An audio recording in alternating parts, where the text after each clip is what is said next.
dengan Kota Kinabalu. Terima kasih. Nama Wong Zipin kan yang Muhammad? Ya, ya. Ya, betul. Nama lain, jadi saya sudah lain sudah. Banyak terima kasih lah Tan Sri Pengerusi dengan Datuk Sri ya. Selamat pagi. Dengan hormatnya dan ikhlasnya, saya mohon tanya suara saya nomor 2. Sekian, terima kasih. Ya, Yang Muhammad Menteri sila. Saya ingat Kota Kinabalu tak ada tadi. Datuk Seri Doktor Yang di-Pertua. Untuk makluman ahli yang berhormat daripada kawasan Kota Kinabalu, Kementerian KPKT yang berhormat melalui pihak berkuasa tempatan memang sentiasa menyediakan peruntukan untuk melaksanakan sebarang projek-projek kecil di pihak berkuasa tempatan pada setiap tahun. Ini melalui sumbangan membantu kadar dan juga geran-geran tahunan. Dan juga bagi meningkatkan lagi pelbagai kemudahan, bukan sahaja tertakluk kepada tempat membina tempat letak kereta di semua kawasan pihak berkuasa tempatan. Dan ini termasuklah peruntukan yang disalurkan oleh kementerian kepada Dewan Bandaraya Kota Kinabalu seperti soalan yang dibangkitkan oleh Yang Berhormat setiap tahun. Peruntukan ini akan dipertimbangkan berdasarkan kepada permohonan-permohonan terutama daripada Dewan Bandaraya Kota Kinabalu yang tertakluk kepada untuk menambahkan lagi tempat-tempat letak kereta. Dan untuk makluman Yang Berhormat daripada Kota Kinabalu, tempat letak kereta ini merupakan salah satu daripada elemen penting dalam bandar atau mana-mana pemajuan sama ada perumahan ataupun komersial. Kerana tempat letak kereta yang disediakan ini berperanan untuk menyokong fungsi dan juga untuk aktiviti pemajuan tersebut. Dan bagi makluman Yang Berhormat Kota Kinabalu, pada tahun 2011 kementerian telah pun meluluskan peruntukan bagi pembinaan ruang tempat letak kereta berhampiran dengan kawasan lapang di Taman Kingfisher Yang Berhormat pada tahun 2011. Dan pada tahun 2014 kementerian telah pun menerima permohonan peruntukan daripada pihak Dewan Bandaraya Kota Kinabalu untuk membina tempat letak kereta yang baru. Dan saya sendiri pun dah turun untuk melihat kepada cadangan tempat-tempat letak kereta yang dah dicadangkan oleh Dewan Bandaraya Kota Kinabalu. Dan hasil daripada itu, maka kementerian telah pun meluluskan cadangan pembinaan tempat letak kereta terbuka berhampiran dengan klinik Luyang. Yang Muhammad tahu kan kat mana klinik kesihatan Luyang? Dengan peruntukan sebanyak RM468,515. Dan selain daripada itu Yang Berhormat, pihak Dewan Bandaraya Kota Kinabalu juga sedang dalam perancangan untuk membina tempat letak kereta bertingkat di Fusang.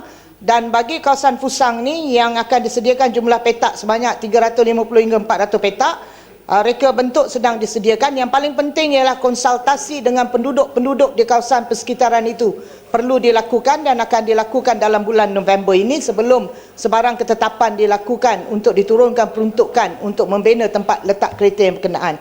Dan selain daripada itu, saya juga ingin memaklumkan kepada Yang Berhormat Kota Kinabalu bahawa bangunan tempat letak kereta bertingkat 5 tingkat di kawasan tempat letak kereta terbuka Kampung Air dalam pusat penjagaan Kota Kinabalu CBD area sebanyak 450 petak akan dibina. Bangunan tempat letak kereta bertingkat di kawasan tempat letak kereta terbuka Damai Phase 3 dengan izin dengan 250 petak. Kawasan tempat letak kereta terbuka di Pekan Menggatal dalam kawasan lapang sedia ada yang digunakan sebagai tempat letak kereta sebanyak 220 petak dicadangkan.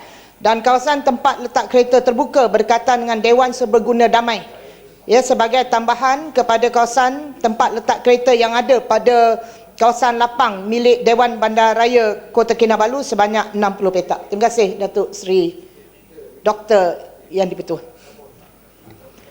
Yang Muhammad Kota Kinabalu. Terima kasih Menteri.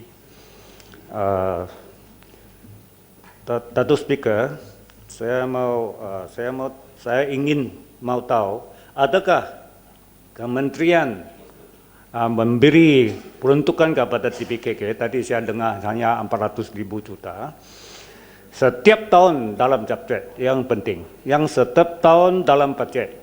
Jika iya, sila nyatakan berapa peruntukan telah diberi kepada TPKK dan berapakah anggaran pembelanjaan TPK setiap tahun?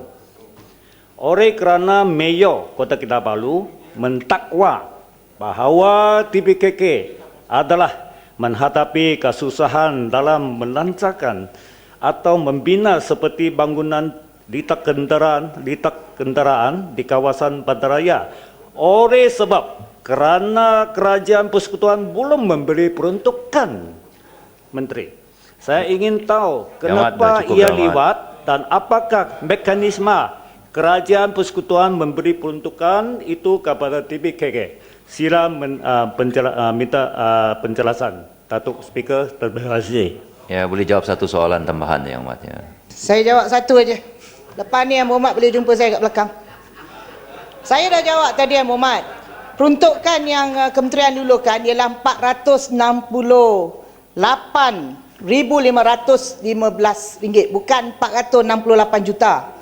Ya Yang Berhormat, RM468,515 untuk membina tempat letak kereta di klinik Luyang.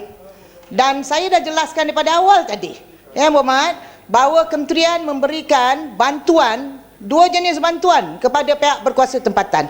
Satu ialah sumbangan membantu kadar dan lagi satu ialah geran tahunan. Dan setiap tahun pihak berkuasa tempatan perlulah merancang tentang keperluan-keperluan yang diperlukan. Dan saya pun dah sebut tadi, kementerian akan menambahkan peruntukan kepada mana-mana keperluan yang diperlukan, terutama kepada menyediakan lebih banyak lagi tempat-tempat letak kereta. Saya dah bacakan sinarai tadi Yang Berhormat. Saya harap Yang Berhormat faham. Saya tak sebutkan jumlahnya berapa juta, tapi saya sebutkan Jadi kenapa jumlah petak. Kenapa Mayor Yang masih Amat. komplain tiada cukup tak duit? apa, tak Kota apa. Kinabalu Kenapa duduk. komplain Yang masih Nanti Amat. tiada dulu, cukup duduk, duit, duduk, Pak? Yang Berhormat. Mayor dia bilang tiada Tak, cukup tak, Kota tak, Kinabalu duduk. duduk. Mayor tu menyebut bahawa peruntukan tak cukup, kutipan hasil perlu dipelbagaikan. Kalau mengharap kepada kutipan cara mengutip hasil yang sedia ada, mungkin tidak akan dapat menambah sumber pendapatan kepada pihak berkuasa tempatan. Maknanya pihak berkuasa tempatan perlu mempelbagaikan sumber keuangan untuk menambahkan hasil. Dan selain daripada itu, boleh mendapatkan peruntukan daripada kementerian. Itu saja Yang Berhormat. Terima kasih Yang Berhormat.